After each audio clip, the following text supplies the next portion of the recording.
listen to my soul said something, my mind said something, my soul said something. I listen to my soul said something, my mind said something, my soul said something. Anxiety, sleep disorders, ये सब चीज़ों के लिए भी हम music बनाना start कर रहे हैं और रिलैक्सेशन म्यूज़िक बेसिकली हमने स्टार्ट कर दिया है। इवेंचुअली इसको ऐप में भी हम लाएँगे। मेघमल्हार जो राग है हमारा, इसमें गाते हैं तो जब तानसेन गाते थे तो बोलते थे ये बारिश आ जाती थी। मुस्कुराने की वजह तुम हो, गुनगुनाने की वजह तुम हो। ए आर रहमान का नाम आपने लिया था, ए आर रहमान आपके लिए क्या है?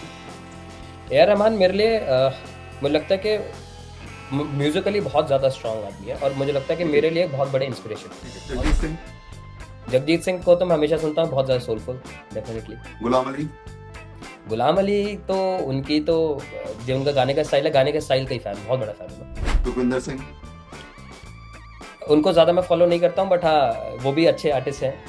बॉलीवुड में कौन से ऐसे सिंगर है जिनको आप सुनना पसंद नहीं करते? नहीं, ऐसा कोई स्पेसिफिकली तो नहीं है कुछ भी ऐसा।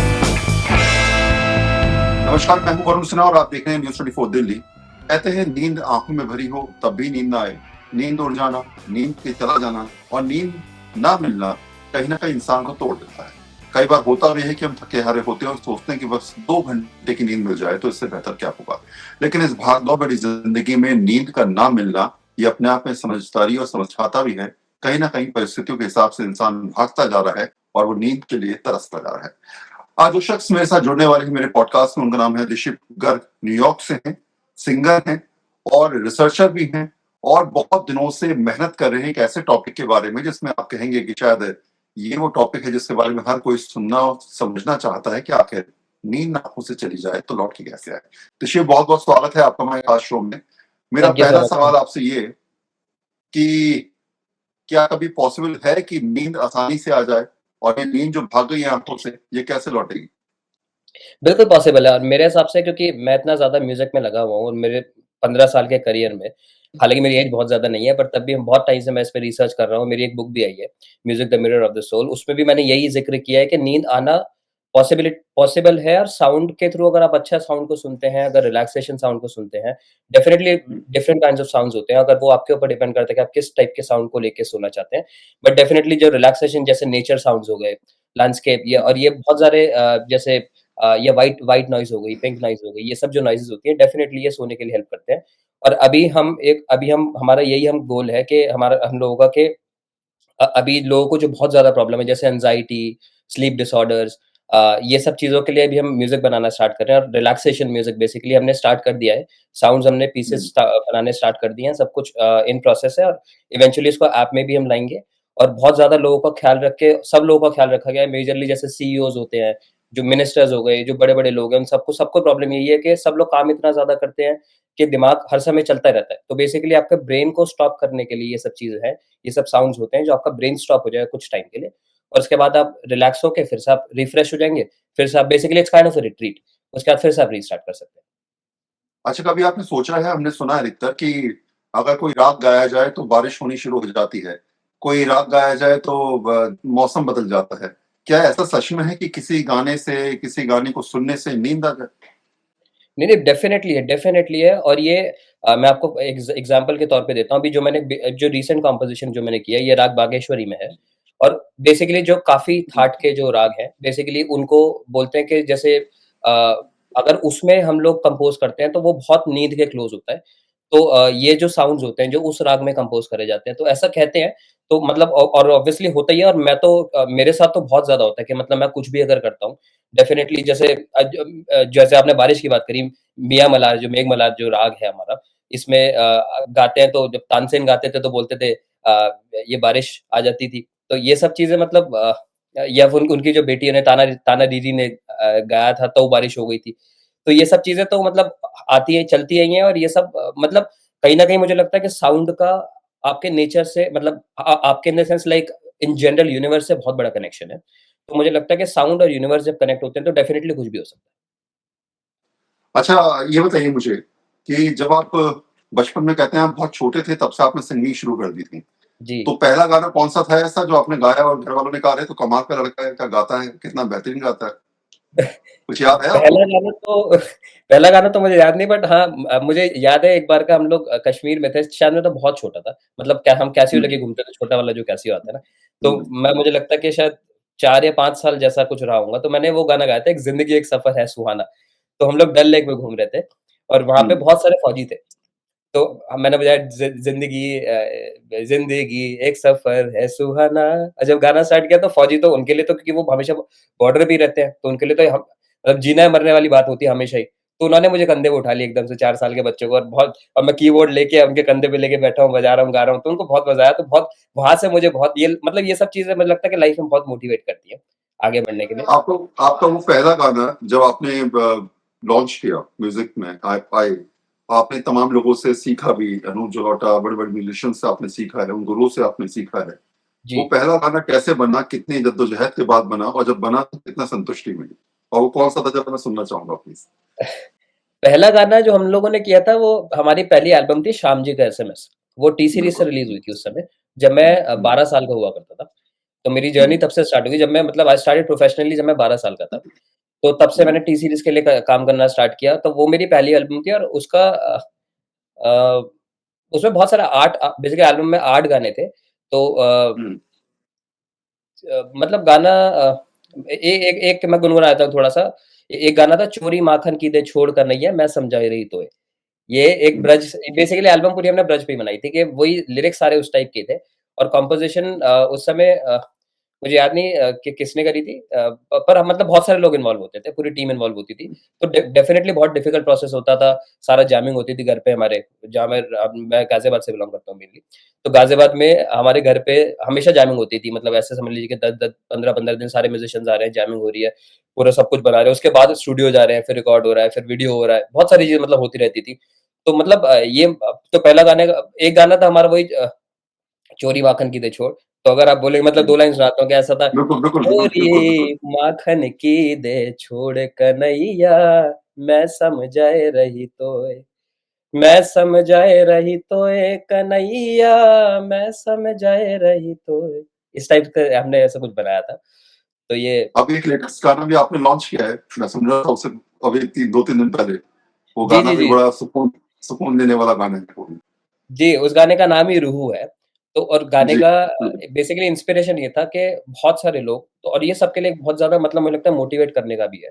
मेजरली मैं देख रहा हूँ आज की डेट में, खासकर आर्टिस्टिक फील्ड में, it's very difficult to go to your path. तो सो बेसिकली आपको ये है कि और बहुत सारी चीज़ें होती हैं कि जब आर्टिस्टिक फील्ड में आप रहते हैं, तो आपको कई बार ये भी होता है कि आपके पास मतलब ऑब्वियसली पैसे नहीं होते हैं, और पैसे एकदम से आते भी नहीं है। तो आपको बहुत मेहनत करनी पड़ती है, फिर एक मुकाम बनता है, उसके बाद आपके पास पैसे आने चालू होते हैं। पर उससे पहले आपको दिक्कत ये होती है कि यार, अब मेरा खर्चा कैसे चलेगा? तो उस समय आपका दिमाग कहता है कि यार ये काम छोड़ो, इसको छोड़ देते हैं और जैसे कोई जो प्रोफेशनल डिग्री है वो कुछ करते हैं, जिससे थोड़ा बहुत पैसे तो आने स्टार्ट हों। बट मेरा ये कहना है कि, तो मैंने गाने भी ये बनाया कि मेरे साथ हमेशा मतलब कल चलता रहा, पर ये क्योंकि म्यूज़िक बहुत स्ट्रगलिंग फील्ड है, music is not like a very easy field. तो मुझे लगता है कि हमेशा यही चलता रहा कि रूह और दिमाग का हमेशा एक मतलब हमेशा एक लड़ते रहते हैं। रूह कहता है कि नहीं, नहीं यार तुम म्यूज़िक में लगा रहो, क्योंकि सफलता मिलेगी, जो कि हम देख रहे हैं, मतलब इवेंचुअली मिल रही है। और दिमाग हमेशा कहता रहता है कि नहीं, नहीं यार इसमें पैसा नहीं है अभी, या फिर अभी जितना हमें चाहिए, जितने खर्चे हैं वो सबसे ज़्यादा बहुत और भी बहुत सारी इन्वेस्टमेंट होनी है, सब कुछ होना है, तो कुछ और भी करो। बट तो ये मैंने गाना यही लिखा है ये सोच के कि भई मैंने रूह की सुनी, मन हुआ परेशान, क्योंकि मन कुछ और कहता है हमेशा। पर शायद हुँ, मन था सही, कभी लगता है कि शायद मन सही था। पर मैंने काम किए रूह के अनुसार, काम मैंने अपने सोल के अनुसार किए, पर मतलब और मन कहता है कि नहीं, नहीं कभी मैं सही हूँ, कभी रूह कहता है, तो बेसिकली ये तो, पर इवेंचुअली ये बोला है कि ये तो वक़्त बताएगा कि कौन सही है, क्या गलत है। तो इसलिए मेरे हिसाब से जो आपका रूह कहता है, जो आपका सोल कहता है, जिससे आपकी आत्मा खुश होती है, मेरे हिसाब से आपको वो करना हुँ, चाहिए, और वही मैं कर रहा हूँ 15 साल से। जी। तो मैं चाहूँगा वो गाना भी ज़रा सुना दीजिए ज़रूर। तो रूह की 2 लाइन सुना दे। रूह की सुनी मन हुआ परेशान, पर शायद मन ही था सही। काम किए रूह के अनुसार, पर शायद मन ही था सही। मैंने रूह की सुनी, मन हुआ परेशान, पर शायद मन था सही। मैंने काम किए रूह के अनुसार, पर शायद मन था सही। तो बेसिकली हमने इसको जो बनाया था, ये यही सोच के बनाया था कि रैप और मतलब दोनों का मिक्सचर करेंगे, मेलोडी और रैप का। क्योंकि आज की डेट में ऑब्वियसली अगर आप देखें कि आपका जो मार्केट है, खासकर जैसे मैं यूथ हूँ, मैं मतलब जो हमारी एज ग्रुप है, तो वो हमारा मार्केट है। तो अगर आपको कोई भी मैसेज देना है, तो आपको उनसे चाहे म्यूजिकली कनेक्ट होना पड़ेगा, चाहे लिरिकली कनेक्ट करना पड़ेगा, पर कनेक्ट करना पड़ेगा किसी ना किसी तरीके से। हम्म, और मुझे लगता है कि वही चीज मिसिंग है। जैसे जो इनफैक्ट मैं बहुत बड़ा पॉइंट लाना चाहूंगा आपके, कि जैसे जो पुराने गुरु लोग हैं, सब लोग जो म्यूजिक कर रहे हैं, सब लोग कर रहे हैं, सब लोग बहुत अच्छा कर रहे हैं, बट इवेंचुअली जो वो चेंज नहीं करना चाहते, जो कि मैंने ही बहुत प्रॉब्लम फेस करी। जैसे मैं जब गुरुओं के पास जाता था, वो कहते नहीं ये ठीक है, ये ठीक है। सब लोग बोलते थे ये ठीक है, ठीक है। बट अल्टीमेटली आप ये देखिए, इंडियन क्लासिकल म्यूजिक बिल्कुल लुप्त होता जा रहा है, क्योंकि लोग सुनना ही नहीं चाहते। क्योंकि आप जो यूथ को पसंद है, अब आप देखिए, अभी बहुत मैं रिसेंटली कुछ कुछ देख रहा था, या तो रील देख रहा था, कुछ देख रहा था, उनमें रिसेंटली किसी ने जिक्र किया कि जैसे कोई अगर बाहर का कोई विदेशी आर्टिस्ट आता है इंडिया में, सपोज जैसे दुआ लिपा आई है, अभी ये सब लोगों ने परफॉर्म किया, कोल्ड प्ले ने परफॉर्म किया, तो टिकट्स एक सेकंड में बिकते हैं। जबकि लोगों को समझ भी नहीं आ रहा कि वो सुनने क्या जा रहे हैं, उनको लिरिक्स भी नहीं पता कि क्या कर रहे हो। बट आप ऐसे देखिए, अगर जो अपने इंडियन आर्टिस्ट हैं, उनको लोग देखने नहीं जाते, उनको उनका टिकट शो नहीं बिक रहे हैं या खरीदने नहीं चाहते, क्योंकि अल्टीमेटली यार, एक तो मुझे लगता है हाइप बना हुआ है, और दूसरी बात कि हम कनेक्ट नहीं कर पा रहे हैं वो सेम स्टाइल ऑफ म्यूजिक से लोगों के साथ, यूथ के साथ। तो वो मुझे लगता है बहुत इंपॉर्टेंट है, इसलिए हम लोगों ने थोड़ा सा इसको वैसे ही कंपोज किया था। मतलब कंपोज मैंने ही किया, इसको लिखा भी मैंने ही है, गाया भी मैंने ही है, लिरिक्स पे सब कुछ, एवरीथिंग इज माइन। म्यूजिक भी मेरा है। इसको हमने मास्टर किया था स्टर्लिंग साउंड में, जो न्यूयॉर्क का इनफैक्ट वर्ल्ड का बेस्ट स्टूडियो है, जहाँ पे ये आपके सारे बड़े म्यूजिशियन जैसे टेलर स्विफ्ट, दुआ लिपा, सबके वही गाने मास्टर होते हैं। तो वही वही हमने किया था उसको मास्टर। तो आज की डेट में अगर मैं आपसे पूछूं कि फेवरेट सिंगर कौन है आपका, क्योंकि आप खुद कंपोजर भी हैं, सिंगर भी जी, हैं, लेकिन बॉलीवुड में कौन ऐसा सिंगर है जो आप लगता है कि मैं इनको एडमायर करता हूँ, या ये मेरे इनको सुनना बड़ा पसंद है मुझे? मुझे लगता है कि बहुत ये डिपेंड करता है कि सर्कमस्टांस पे आपके, कि अगर मैं पार्टी कर रहा हूँ तो मेरे लिए डिफरेंट सिंगर है, या डिफरेंट म्यूजिशियन है, या डिफरेंट आर्टिस्ट है। और जब मैं सपोज घर में मुझे सोलफुल, जैसे मैं जगजीत जी को बहुत सुनता हूँ, जगजीत सिंह को बहुत सुनता हूँ मैं।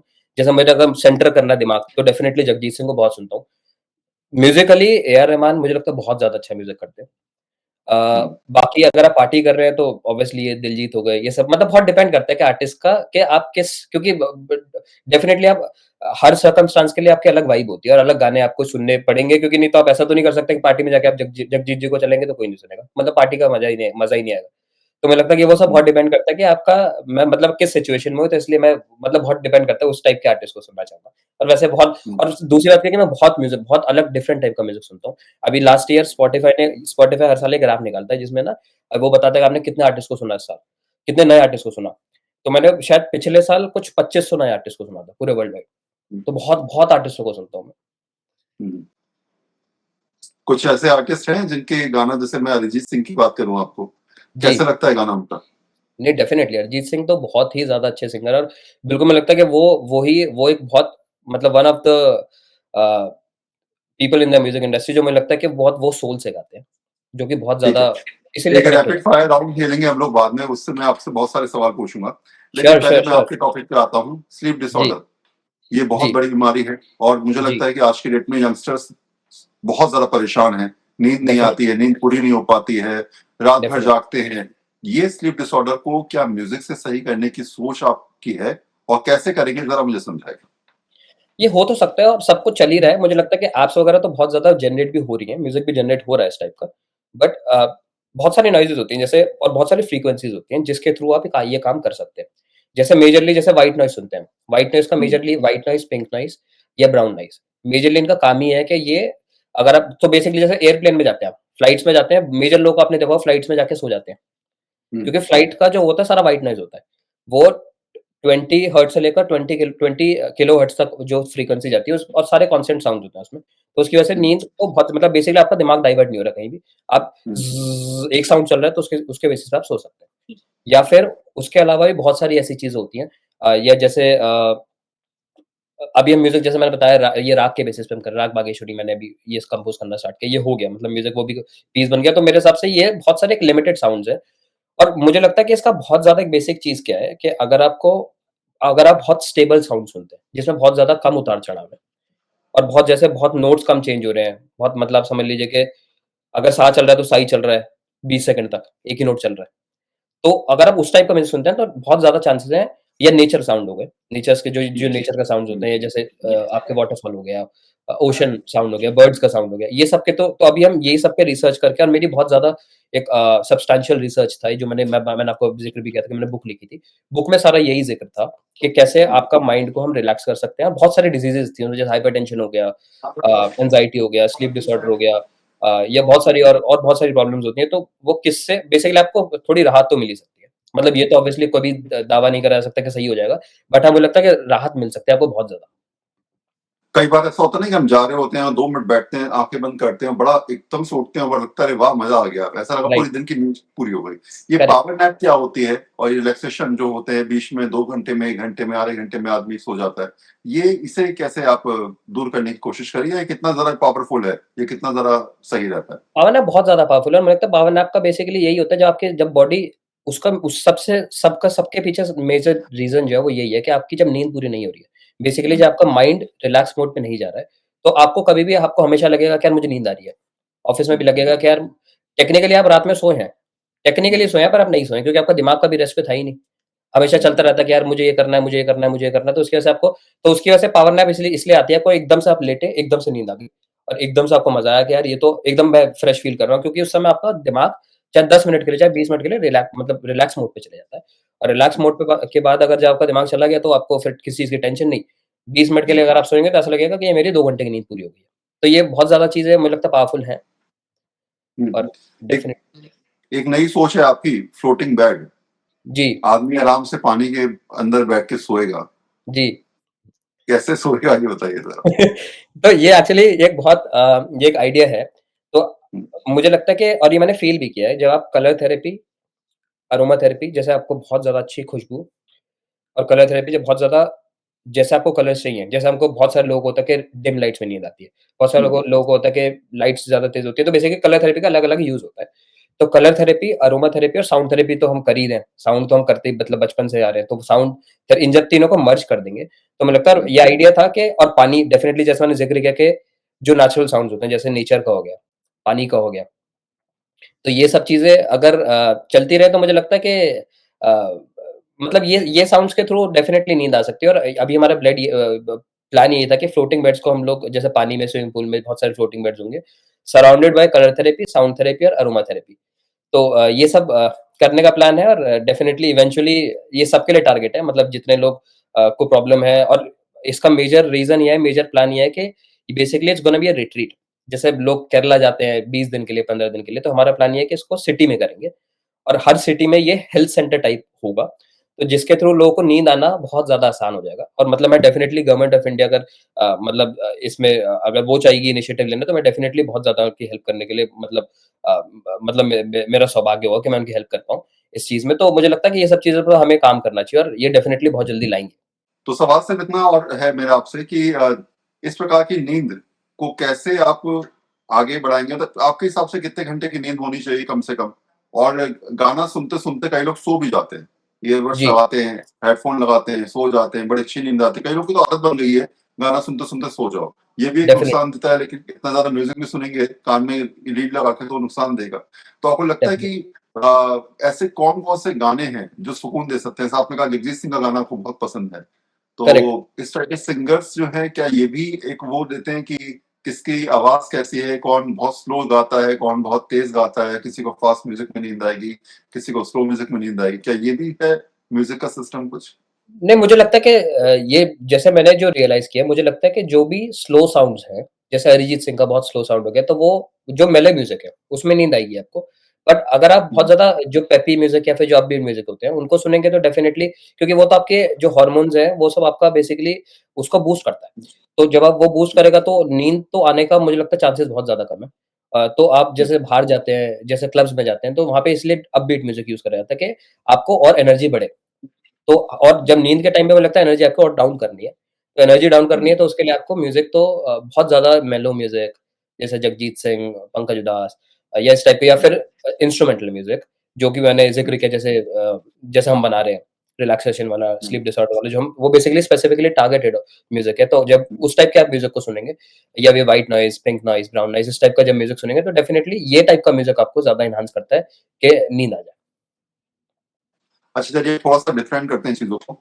आज की बॉलीवुड की बात करते हैं। अगर मैं आपसे कहूँ कि क्योंकि आप परंपरागत शास्त्रीय संगीत पे चल रहे हैं, सही दिशा है, भारतीय संगीत को आप लगातार आप आगे बढ़ा रहे हैं, विदेशों में आप उस चीज़ को आगे लेके जा रहे हैं।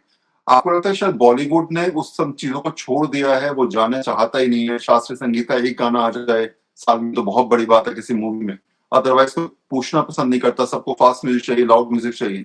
क्या ये सिस्टम बदल रहा है और ये चीज़ खराब कर रही है सिस्टम को?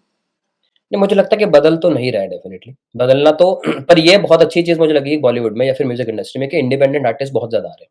पहले होता था कि हुँ, जो आर्टिस्ट लेबल्स के साथ साइन्ड होते थे, जैसे टी सीरीज़ के साथ साइन्ड कोई या कोई बड़ा या टिप्स के साथ हो गया, जो भी साइन्ड होते थे, वो लोग आते थे ऊपर। और आजकल क्योंकि हुँ, सोशल मीडिया इतना स्ट्रॉन्ग हो गया है, अब इंडिपेंडेंट आर्टिस्ट जो आते हैं, जैसे कितने सारे जैसे अनूप जैन और ये सब कितने सारे बिल्कुल। आर्टिस्ट जो इंडिपेंडेंट हाँ, ये कितने एकदम से उठे। क्योंकि ये सब सोशल मीडिया का ज़माना है, कुछ भी ये जो भी लिख रहे हैं लोगों को पसंद आ रहा है, डायरेक्टली उनका ऑडियंस कोई बीच में मीडिएटर नहीं है। जैसे कोई रिकॉर्ड लेवल नहीं है या कोई भी और भी कोई नहीं है कि जो आपको बोलेगा कि हम आपका म्यूज़िक पहुँचाएँगे कहीं तक। तो ये एक मुझे हुँ, लगता है कि बहुत ज़्यादा बड़ा चेंज है, तो इससे डेफिनिटली क्लासिकल म्यूज़िक तो नहीं ऊपर आ रहा है। बट ये है कि एटलीस्ट ये हो रहा है कि बॉलीवुड का म्यूज़िक सिर्फ नहीं चल रहा है। ठीक है। अब मैं कुछ गाने आपसे कहूँगा गाने को और एक-एक करके आपको उन सिंगर्स के बारे में बताते हुए रहिएगा। उसके बाद उन्हीं के बारे में मैं रैपिड फायर में आपसे पूछूँगा कि आप उनको कैसे आँकते हैं, किस तरीके से सोचते हैं, क्या दिमाग में आपका चलता है। तो पहला नाम है अरिजीत सिंह को सुना दीजिए। अरिजीत सिंह का हुँ, अरिजीत सिंह का एक-एक लाइन सुना देंगे ना वैसा?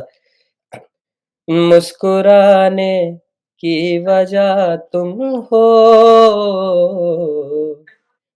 गुनगुनाने की वजह तुम हो, जिया जाए ना जाए ना जाए ना ओरे पिया रे। जी, ये अरिजीत सिंह लकी तो अली, खैर बहुत सारे अच्छा गाते हैं। लकी अली। लकी अली का तो ओ सनम तेरी मतलब लिरिक्स एक्चुअली में ढंग से याद नहीं है पूरे, बट हाँ, मतलब सुनता हुँ, तो हूँ ही। हुँ। तो अनूप जैन। अनूप जैन का तो लिरिक्स वही अभी वो गाना तो उनका हुस्न बहुत फेमस हुआ, बट वही लिरिक्स एक्चुअली में बहुत ज्यादा याद नहीं रहते हैं, तो मैं आपको हाँ, गुनगुना तो सकता हूँ, बट लिरिक्स बहुत ज्यादा अच्छे से नहीं बता पाऊंगा। अच्छा ठीक है। और कोई ऐसा गाना जो आपके दिल के बेहद करीब है, जो आप जब भी जाते हैं लोग आपसे कहते हैं ये वाला गाना ज़रूर सुनना चाहेंगे आपसे, एक्चुअली मुझे अनुज जलोटा का वो वाला गाना तो बहुत ही पसंद है, ऐसी लागी लगन। तो प्लीज़। और मुझे लगता है कि बहुत ज़्यादा मेरी वो मुझे क्योंकि मैं उनके साथ रहा, उनके साथ ये मैं लाइव सुनता हूँ उनके साथ, तो मुझे लगता है बहुत ज़्यादा मैं कनेक्ट होता हूँ उस गाने से। तो मैं हुँ, वो सुनाता हूँ आपको 2 लाइन। है आँख वो जो शाम का दर्शन किया करे, है शीश वो जो प्रभु चरण में वंदन किया करे। बेकार वो मुख है जो रहे व्यर्थ बातों में, मुख वो है जो भगवान का सुमिरन किया करे। मर कर भी अमर नाम था उस जीव का इस जग में, प्रभु प्रेम में बलिदान जो जीवन किया करे। ऐसी लागी लगन मीरा हो गई मगन, वो तो गली गली हरि गुन गाने लगी। ऐसी लागी लगन मीरा हो गई मगन। सोनू तो निगम। ये सोनू अभी मुझ में कहीं बाकी थोड़ी सी है जिंदगी, जगे धड़कन जगे यारा जिंदा हूँ मैं तो अभी। लिरिक्स थोड़ा सा हाँ। कुछ होली पे सुना दीजिए, होली आने वाली है, कुछ याद होली आता पे हो होली से रिलेटेड। हाँ, होली पे होली पे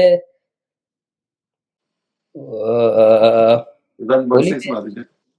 रंग हुँ, बरसे भीगे चुनर वाली, रंग बरसे ओ रंग बरसे भीगे चुनर वाली, रंग बरसे ओ रंग बरसे भीगे चुनर वाली, रंग बरसे।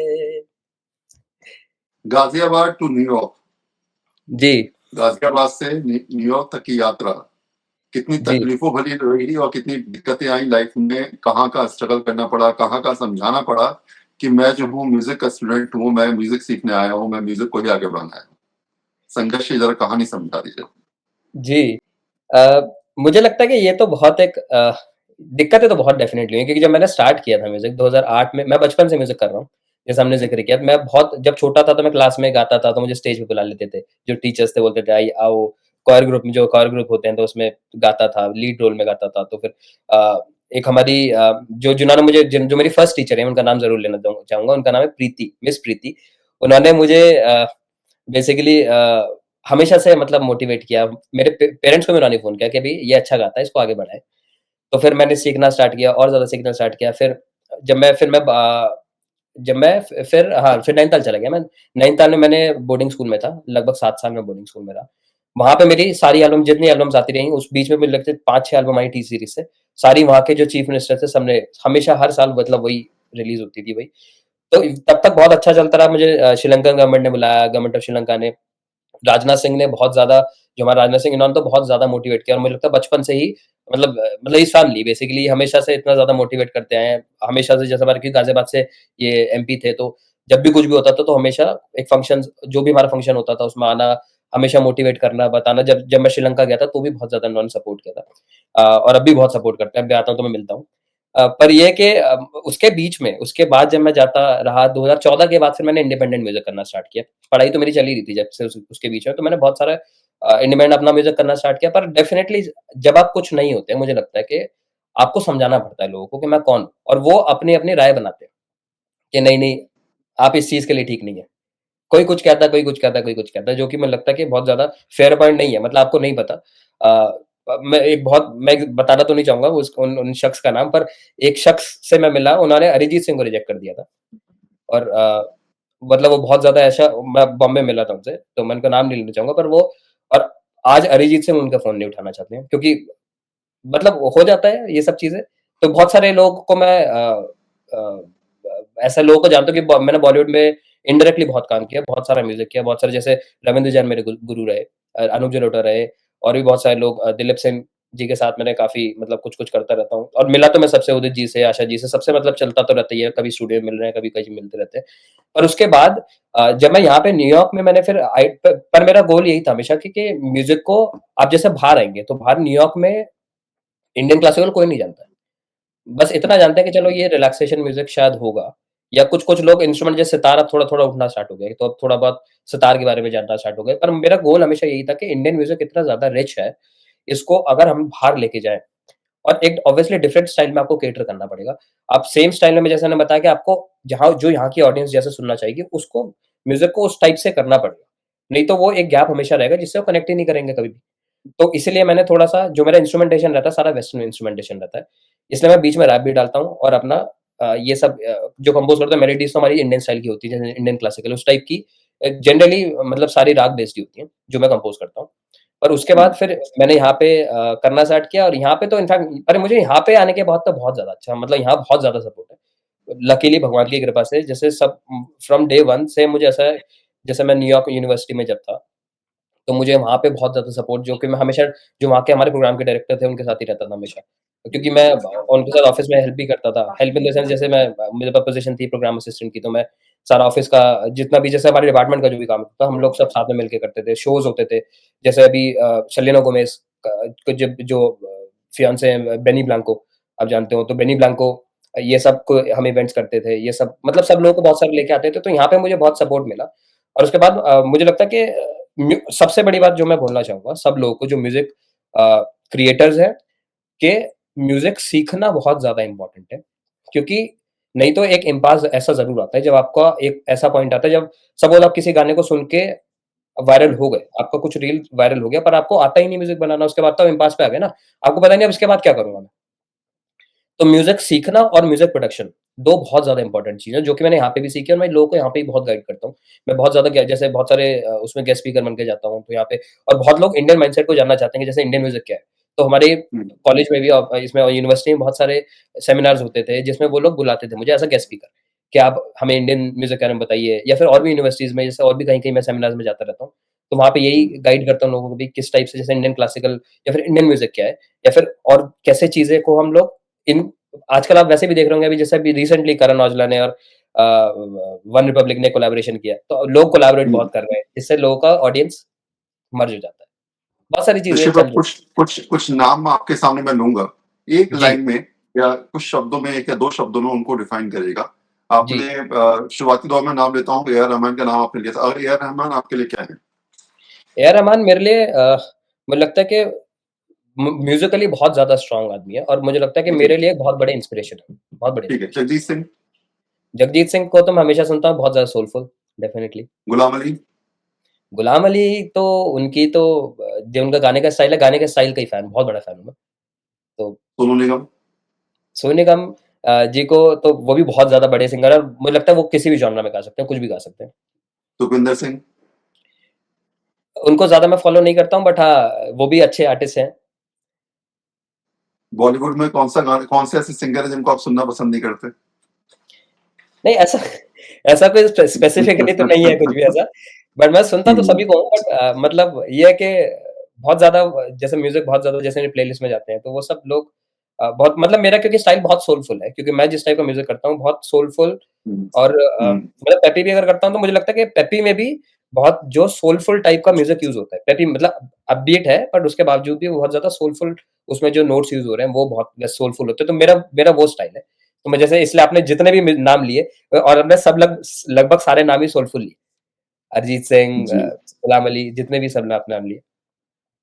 ऋषभ, बहुत बहुत धन्यवाद, आपने हमें इतना समय दिया, और ये आपकी जर्नी है जिसे शायद ये हम लोगों के लिए गर्व की बात है कि हम आपसे बात कर पा रहे हैं, और आप नहीं, सच्ची गाजियाबाद बात से है। आपने न्यूयॉर्क तक का सफर तय किया है। इंडियन भारतीय संगीत को लगातार आप आगे बढ़ा रहे हैं, ये ब्लेसिंग्स हैं। और कह सकते हैं कि शायद ये हमारी बात भी है कि हम लोग आपसे बात कर पाए। Thank you so much Rishabh, thank you so आप मच। लगातार आगे बढ़ते रहिए। बहुत बहुत धन्यवाद।